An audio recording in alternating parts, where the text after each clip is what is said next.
ها هنا في الرباط وتحديدا في باب الحد، وسوف ندخل الآن إلى سوق الجزاء.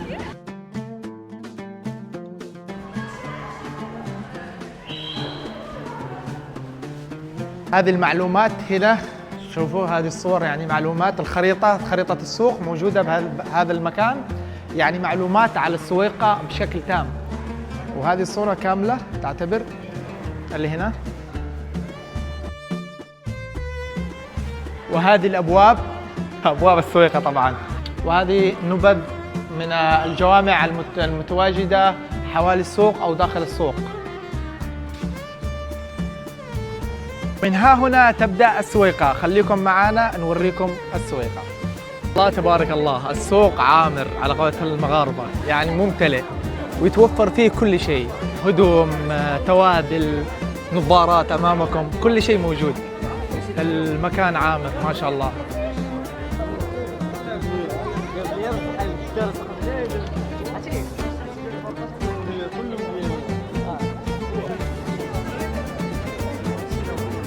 الزخرفة المغربية.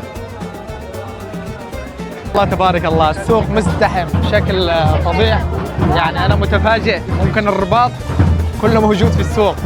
وأفضل شيء في السوق إنك تحصل فعاليات مولعة السوق، يعني في عالم آخر. طبعا الناس هنا أنا ما أعرف كيف أصور. شوف فعاليات، يعني عجب الأمر. فعلت سويت كيفاش؟ ليه صح؟ ليه؟ كيف سوى؟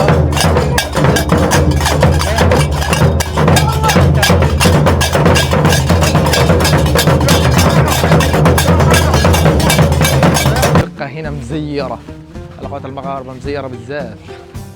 ثاني مسجد في السوق، شوف هذا الأول كان أول في واحد، وهذا الثاني وهذا الثالث.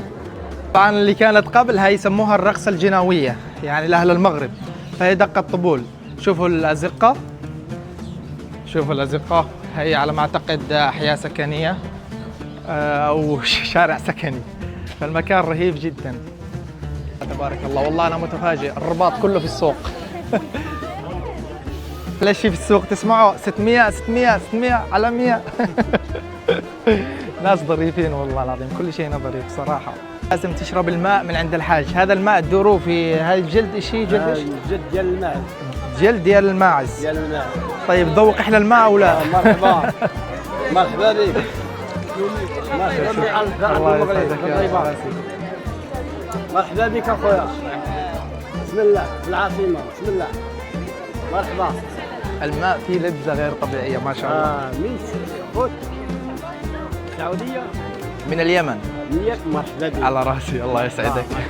احلى حال. مرحبا. الله يحفظك يا رب. مرحبا بك اخي. على راسي. مرحبا.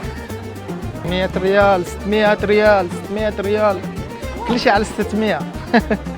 انتظاري في هذا المكان، يعني الحين ماشيين فيه كله مكان يعني ادوات تراثيه، الجلابه المغربيه، الاحذيه الله يعزكم، يعني اشياء كلها مغربيه ما شاء الله تبارك الله.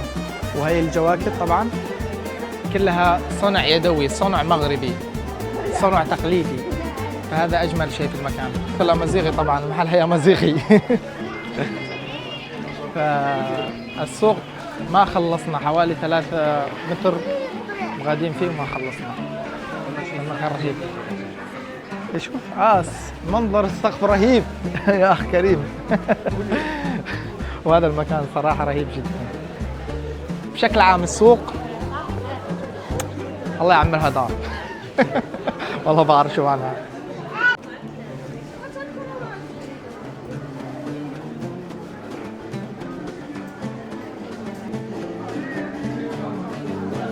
جناوية موجودة بكل مكان، أو النغمة الجناوية، فهذه في السوق موجودة بشكل كبير.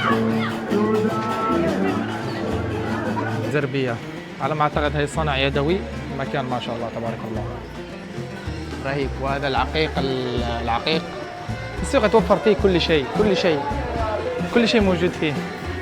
الآن بدأ يظلم، لأن الحين الساعة على ما أعتقد 8 وشوي، وبدأ الأنوار تشتعل. شوف الأنوار ما شاء الله، زينت جمال السوق فصار أجمل.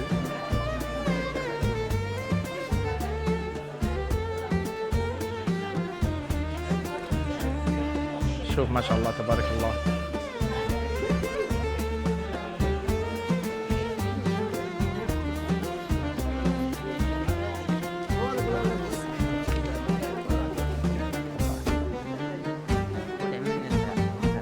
وها هنا انتهت رحلتنا في السويقة، وأتمنى أن الفيديو يعجبكم.